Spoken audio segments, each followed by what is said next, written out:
오늘 이제 어쨌든 할 컨텐츠가 AI 이런 걸로 발전이 되어 있는데 조향사님 입장은 어떻게? 오늘 영상에서 얘기할 게 AI와 조향사 이 큰 키워드를 가지고서 얘기할 건데, 이미 AI가 일단 뭐 조향뿐만 아니라 다른 모든 분야에서 활약을 하고 있죠. 그림도 그리고 작곡도 하고.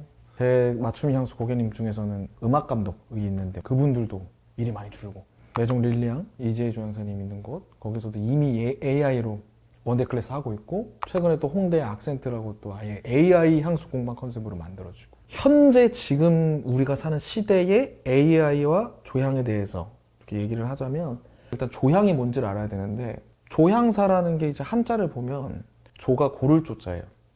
향을 고르는 스승. 우리 인간이 향을 고르는 직업이 조향사인데, AI는 막대한 데이터베이스를 갖고 있고 굉장히 빠른 정보 처리 능력이 있다. 얘한테 전 세계 모든 향의 정보를 입력하고 특정 누군가, 그러니까 소비자 한 명이 자기 개인의 취향을 입력하면 바로 뚝 나오고 있다. 이 수천 가지 향료 데이터베이스를 합습해가서 인기 있는 이 향의 공식을 제안해요.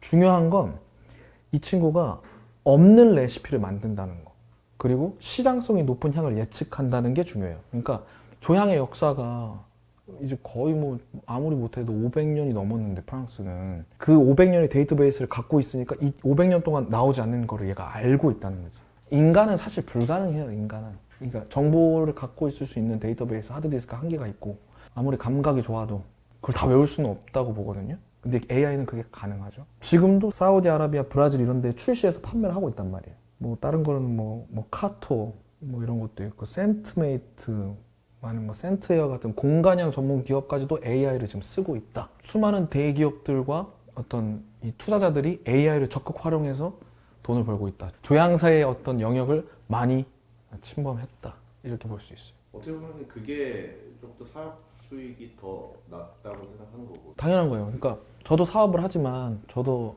이 향수 공방 이제 프랜차이즈 준비하고 이제 협회도 이런 것도 준비를 하지만, 사업하는 사람 입장에서 제일 중요한 건 예산을 줄이고 마진을 높이는 거. 무조건. 인건비가 진짜 많이 나간단 말이에요. 사업을 하면. 아까도 얘기했지만 시장성이 높은 거, 인기 있는 향을 예측하잖아요.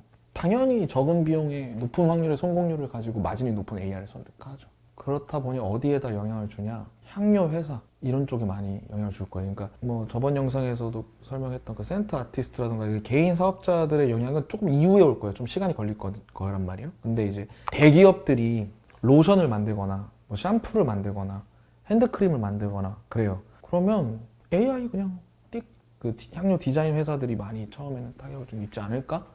라는 생각을 갖고 있는 거죠. 조향사 업계에서는 그런 거 방향성은 없나요? 뭐.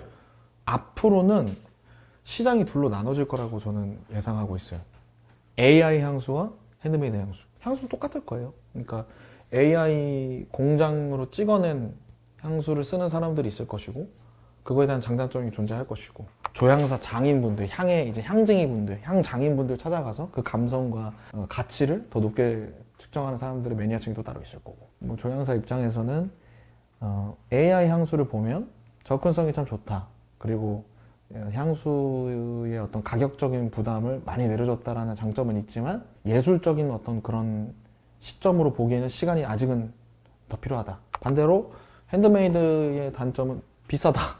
앞으로 비싸질 거예요. 무조건.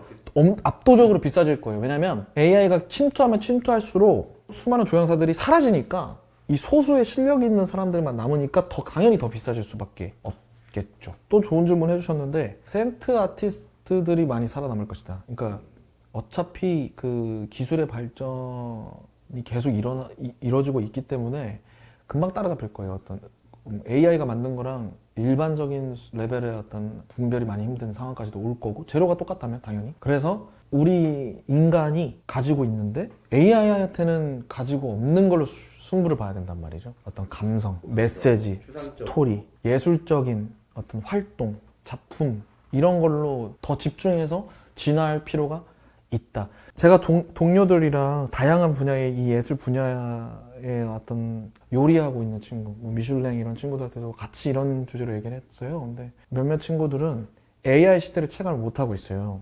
근데 지금 굉장히 정말 빨라요. 그러니까 저는 10년도 안 봐요, 사실. 3년, 5년 안에 이 시장을 분명히 장악할 거라고 봐요. 그래서 이 영상을 보고 있는 동료 조향사분들은 아마 진짜 데뷔를 해야 된다 이런 메시지도 전하고 싶고, 소비자분들께도 이 영상을 보시는 이제 구매자분들께도 아, AI가 이제 많이 나올 거구나, 이런 어떤 시장 자체의 흐름도 파악하는 데 도움이 좀 됐으면 좋겠다.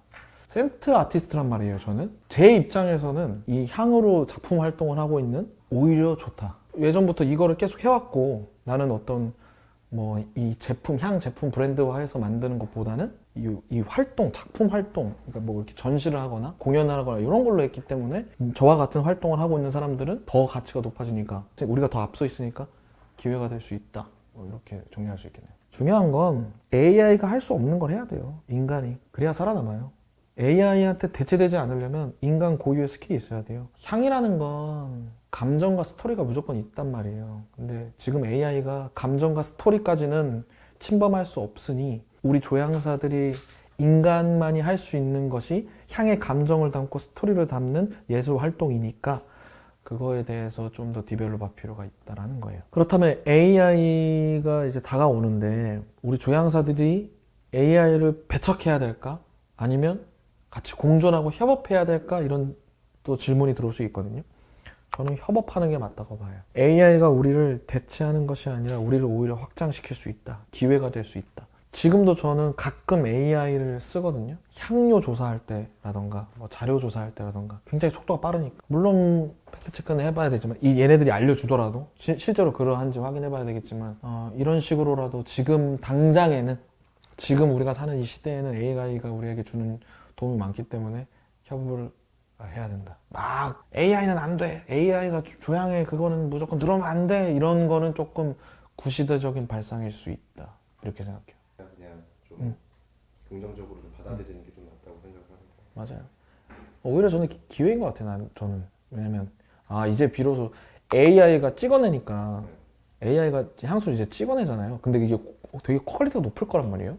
이제 향을 갖다가 제품으로만 안 보고 사람들이 이제 예술 작품으로 더 많이 보겠다. 선이 확실히 그어지니까 지금 좀 살짝 좀 애매하잖아요. 그러니까 향이라는 분야, 이 후각이라는 분야에 대해서 사람들이 예술적으로 느끼지 않는 사람들이 압도적으로 많으니까 AI가 시장을 장악하면 오히려 우리들이 더 확 눈에 띄겠다. 이 향으로 작품 활동하는 사람들이. 저는 좀 그렇게 생각하는 것 같아요. 조향사 하는 일 중에 향 추천도 있을 건데 AI가 그걸 해줘요?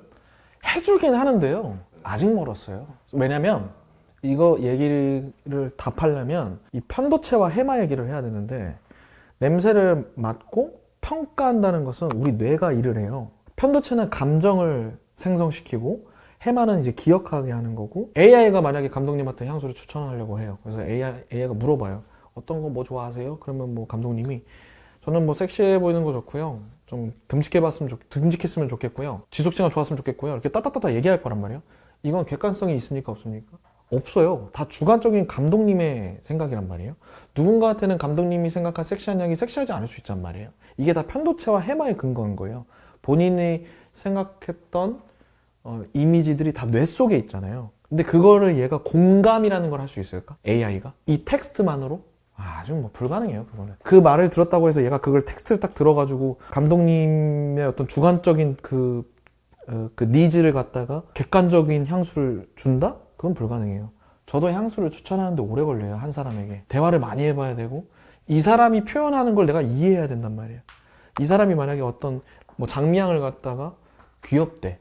그럼 난 이 사람이 왜 귀엽다라고 하는지 이해한 다음에 이 사람이 귀여운 향 추천해주세요 하면 그때서야 줄 수 있단 말이에요. 그런 거예요. AI가 추천을 하긴 하지만 글쎄 아직 멀었다. 접근성은 훌륭하지만 아직까지는 AI가 침범을 많이 하긴 했는데 만족도라던가 정확성, 객관성 이런 부분에 대해서는 아직 멀었다. 그래서 제가 3년, 5년 얘기를 한 거고, 그래도 금방 따라잡힐 거다. AI가 소비자 개개인의 그 수만 명의 사람들의 편도체와 과거의 기억까지 다 이해한다? 너무 조금 그거는, 왜냐면 개개인마다 평가하는 그 감정이 다 다른데 진짜 데이터베이스가 막대하니까. 근데 일단 우리나라의 데이터베이스가 AI에 없고요. 우리나라 모든 사람들의 그 데이터베이스 향의 취향을 뭐 연령대별로, 성별별로 그렇게 한 게 아니잖아요. 조금 무서운 건 사실 이 향이라는 게 눈에 보이지 않고 주관성이 워낙 강하다 보니까 사람들이 휩쓸리는 경향이 굉장히 강해요. 마케팅 광고가 그렇죠. 뭐 어떤 특정 브랜드에서 광고를 이렇게 때려. 다음 영상에서도 말할 거지만 페로몬 향수. 페로몬 향수 뿌리면 여러분들 섹시합니다. 이성 어필할 수 있어요? 만연하게 사람들이 그걸 상식으로 받아들이고 당연하게 생각하잖아요. 알고 보니까 그건 아닌데. AI가 사람들을 지배하지 않을까? 그러니까 세뇌시키지 않을까? 만약에 아까도 뭐 감독님이 나 AI야 나 이거 뭐 추천해줘 해서 뭘 받았어. 그 추천 받은 사람들이 아 이거 AI가 추천해주는 거니까 이건 그런 향이야. 가스라이팅. 가스라이팅 당할까봐 그건 좀 걱정돼요. 향의 역사 데이터베이스에 근거해서 이렇게 나왔습니다. 이게 신빙성 어떤 근거 명분이 될 것처럼 보일까봐 AI의 어떤 결정이 사람들을 납득시킬까봐 그게 좀 걱정되긴 해요. 사실 지금 단계에서는 불가능한데. 정리해보면 이래요. AI와 조향사. 우리가 살고 있는 시대는 이미 AI가 많이 침범해 있고 한국에서도 여러 향수 공방이 AI 시스템을 이용하고 있다. 대기업들도 이용하고 있다. 많은 투자자들과 회사들이 향료 회사의 어떤 건별 계약보다는 그냥 AI를 쓸 것이다. AI 향과 인간의 향이 시장이 둘로 나뉠 것이다. 각각의 장단점도 존재할 것이다. 그 과정에서 저와 같은 센트 아티스트들, 인간 고유의 감정, 스토리, 예술 작품을 향으로 만드는 사람들이 더 빛날 것이다. 조향사분들도 준비해야 되고 소비자분들도 그 시장의 분리를 이해해야 되는 때가 올 것이다. 많은 사람들이 AI를 배척하기보단 협업하는 것이 좋다. 이렇게 좀 정리할 수 있겠네요. 오늘 AI 조향사 이런 얘기 했는데 많은 분들이 좀 이미 사실 예측했을 것 같아요. 이 썸네일만 보더라도 조향사들도 결국 AI에 너무 치우쳐져 있기보다는 앞으로는 우리 인간이 만드는 고유의 향수에 대해서 좀 더 집중해보면 어떨까? 이런 메시지를 좀 담아보고 싶어요.